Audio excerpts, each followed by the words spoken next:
Telugu Desam party అధికారంలోకి వస్తే YCP ఇచ్చిన సంక్షేమ పథకాలు నిలిచిపోతాయని కోవూరు ఎమ్మెల్యే ప్రసన్న కుమార్ రెడ్డి వ్యాఖ్యానించారు.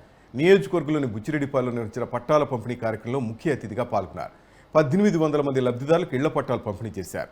పేదల కోసం నిత్యం పరితపించే వ్యక్తి సీఎం జగన్ అయితే పేదల పట్ల చిన్నచూపు చూసే వ్యక్తి చంద్రబాబు అని విమర్శించారు. చంద్రబాబు పెత్తందాలను నమ్ముకుని ఎన్నికలకు వస్తుంటే సీఎం జగన్ మాత్రం ప్రజలను నమ్ముకుని బరిలోకి దిగుతున్నట్లు ఎమ్మెల్యే ప్రసన్న చెప్పారు.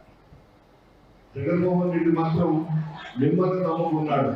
మీ ఆశీర్వాదం జగన్మోహన్ రెడ్డి గారికి ఉండాలి. పొరపాటుగా పని జరిగితే మాత్రం మీరందరూ కూడా నష్టపోతారు. ఇన్ని సంవత్సరాలు, ఈ 5 సంవత్సరాలు జగన్మోహన్ రెడ్డి గారు మీ గంటగా ఉండి మీరు బాగుండాలని కోరుకున్నాడు.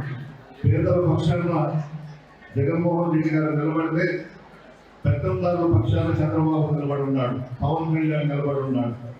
మీరు ఆలోచించండి, ఇన్ని సంక్షేమ పథకాలు, ఇన్ని కోట్ల రూపాయలు అవినీతికి ఆస్కారం లేకుండా మీ అకౌంట్స్ లో వేసిన ఏకైక ముఖ్యమంత్రి జగన్మోహన్ రెడ్డి గారు.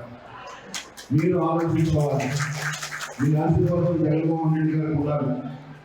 మధ్యలో మనం అధికారంలో వచ్చిన తర్వాత చాలా మంది వచ్చారు, వెళ్ళారు. అటువంటి వ్యక్తులను చూసి మనం భయపడాల్సిన అవసరం లేదు. ఎంతో మంది వస్తూ ఉంటారు, పోతూ ఉంటారు. ఇది ఒక మహాసముద్రం లాంటిది వైఎస్ఆర్ కాంగ్రెస్ పార్టీ అనేది. కానీ నేను కానీ, మా వైఎస్ఆర్ కాంగ్రెస్ పార్టీ నాయకులు కానీ, కార్యకర్తలు కానీ, స్థానిక సంస్థల ప్రజాప్రతినిధులు కానీ, జగన్మోహన్ రెడ్డి గారు కానీ, మేము మిమ్మల్ని నమ్ముకున్నాం. మీరు నిజాయితీగా ఉంటారు, మాట మీద నిలబడతారు. పేదలంటే ఎవరు వెళ్ళిపోయినా పర్వాలేదు, మీ ఆశీర్వాదం మాకు ఉండాలి. చాలా డబ్బులు కొడుతున్నారంట ఎలక్షన్స్ లో చంద్రబాబు, పవన్ కళ్యాణ్. ఓటుకి 1000 నుంచి 3000 దాకా ఇస్తారంట.